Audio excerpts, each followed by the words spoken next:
Bon, vous allez voir, moi, j'étais infirmière en périnatalité. Oui. Donc, je suis habituée de piquer très doucement, vous allez voir. Le harcèlement psychologique en milieu de travail ne cesse de faire des victimes. Infirmière depuis 20 ans, Annick Munger en fait partie. En 2017, alors qu'elle travaille au CIUS de la capitale nationale à Québec, elle décide de porter plainte contre ses supérieurs pour intimidation. On se faisait beaucoup diminuer au niveau mental. Tu sais, se faire infantiliser. C'était des paroles blessantes, c'était des claquements de porte. Elle m'a fait passer pour une mauvaise employée. Elle a nuit à ma réputation.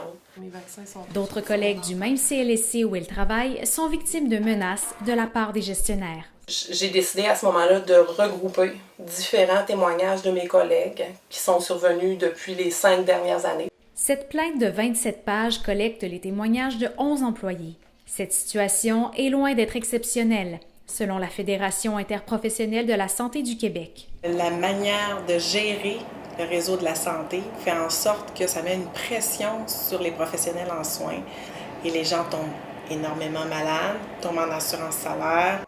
Selon Shirley Dorismont, les responsables sont ceux qui logent dans les hautes instances décisionnelles. La personne qui est imputable en ce moment, c'est pas les gestionnaires qui sont dans l'établissement qui fait de la pression, c'est le gouvernement. Ce phénomène, qui porte le nom de violence verticale, est peu documenté pour le moment, mais les syndicats veulent faire entendre leur voix. La Confédération des syndicats nationaux a d'ailleurs déposé une nouvelle politique de prévention en matière de violence et de harcèlement au travail. J'appelle pour prendre votre rendez-vous pour le vaccin contre la grippe. Depuis quelques mois, Annick Munger a quitté le système public pour le privé. Le système est en manque de bonnes infirmières. Les bonnes infirmières s'en vont, finissent par s'en aller.